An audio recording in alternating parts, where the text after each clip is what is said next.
Hey everybody, welcome back to my channel. If you are new here, welcome. My name is Kitty. On my channel, I like to do a variety of things ranging from story time, shopping hauls, makeup, vlogs, and I like to go live a lot. So if any of those 5 things speak to you, please consider subscribing to my channel. As you can tell by the title, I am back with another video. I'm going to be reading some stories that were sent in to me. If you like scary stories just as much as I do, please make sure to stick around. This first story comes from San Carlos Apache Reservation, where I am from. Ghost Man, San Carlos, Arizona, Apache Gold Casino.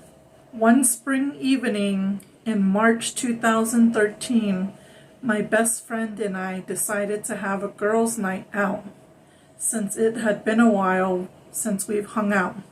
We planned to go to the Apache Gold Casino and hang out, and since it was late in the evening, we decided that we would have a sleepover and just hang out for the night at my house after. While getting ready, we decided to invite one of our guy friends. He agreed. We picked him up and we all hung out at the casino. After hanging out and gambling for a couple of hours, we decided to leave the casino around 1 a.m. Just real quick, we have had a few stories from the San Carlos Apache Casino, which is named Apache Gold Casino. That place, we live in San Carlos. It's a small community, right? So we always hear all of these stories about that place. So if you haven't watched any of my earlier videos, go back and watch those. You will not regret it. As we were walking out the entrance near the snack bar to the parking lot, we noticed there were a couple of cars parked in that specific parking lot, including mine. All you could see in the view was my car and an SUV further down the parking lot.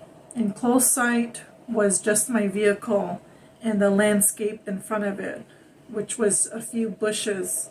Honestly, that night was dead, and there weren't as many people as expected. Considering that it was a weekend, I thought that was odd. Walking toward my car, I walked to the driver's side and got inside my car. My best friend got in the passenger side. Our guy friend opened the door behind the passenger seat to sit in the back seat.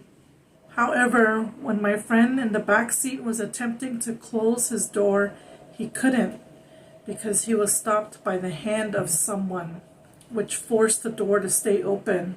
I heard a man's voice yell, "Hey," and my friend in the back seat was like, "Hey, what are you doing? We gotta go." I looked back, wondering what's going on.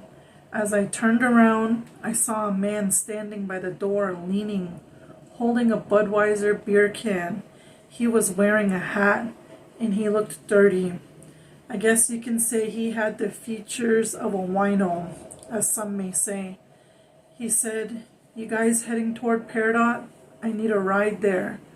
My friend told him, "No, we're going to Globe." He said, "Man, okay, never mind," and walked in front of the vehicle toward the bush as if he was going to go inside the casino. My friend closed his door and I immediately backed up, and as I turned the corner, I looked toward the bush where he was walking. He was nowhere in sight.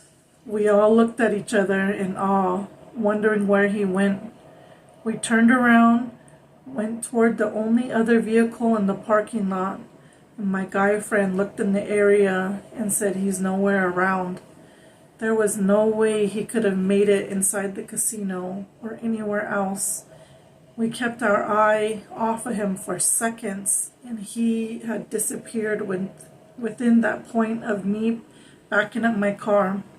The fear we had was indescribable. The 15 to 20-minute ride home, we were terrified and in shock. I don't blame you.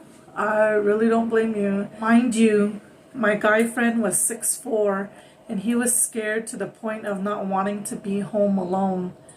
The silence was something else. This night stayed on our minds for weeks. Ugh, I got chills. To this day, I still don't know who the guy was that asked for a ride. None of us recognized him, and there are no answers as to him disappearing in thin air, because this wasn't humanly possible to be out of sight in seconds. The only thing we all agreed on was that this was a ghost. What was interesting to us was that he was holding a Budweiser can. Some may or may not know, but if you get alcohol in the casino, you cannot take alcohol out of the premises. Another thing is that they don't sell cans in the casino. Something that stuck with me was a quote from my friend who was in the back seat. Could this have been an angel of death, a ghost asking us for a ride home, and something bad may have happened? We will never know, just like we will never know who or where this man went. That was a good story. Thank you so much for sending in your story. That was a good one. I've been wanting to share this on my channel. If you have sent in a story and I have not gotten to it yet, please do not be offended. I am making my way and I go in the order they come in. So this next story comes from the Navajo Nation, which is the Navajo reservation. I'm assuming it's in the Arizona part. This person says, I will send you a few short ones. You can use them on your weekly scary story night. You may keep me anonymous. First story is from my brother. He is not a believer in anything paranormal, but he had one experience in Jedito, Arizona, near our late grandma's place.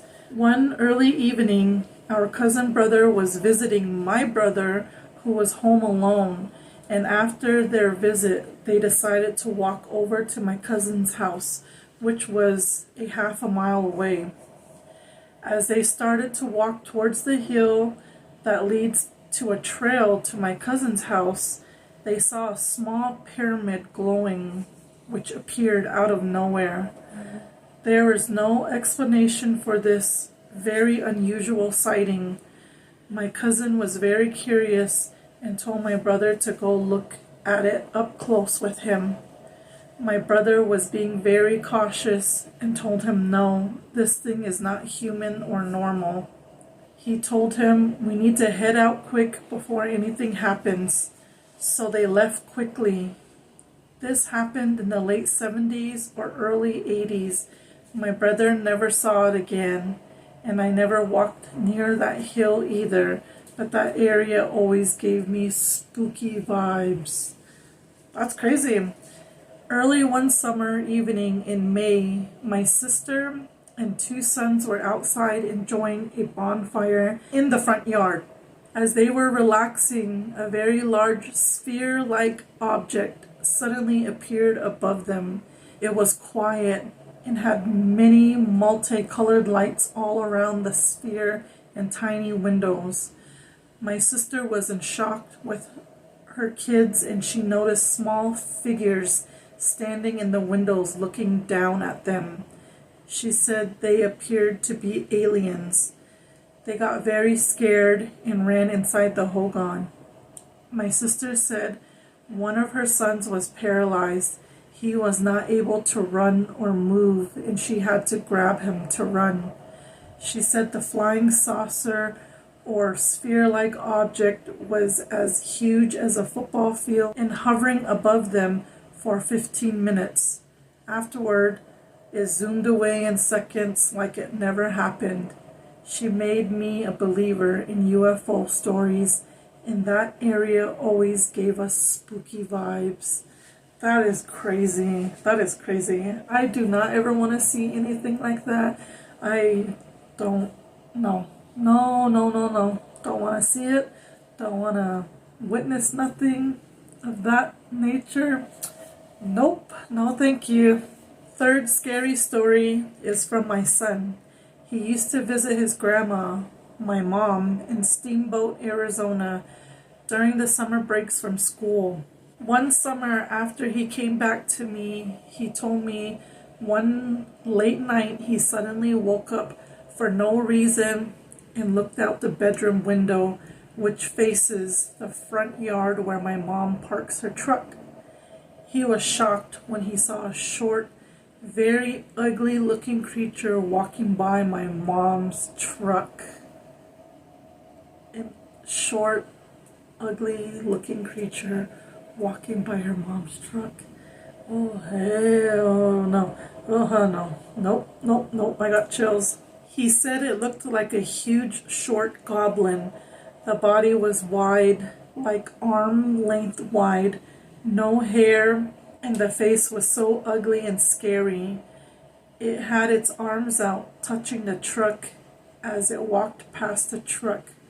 No dogs barked at this creature and were not seen anywhere. My son was only 10 years old at this time, and frozen in fear, he could not make a sound or move away from the window in case the creature saw him.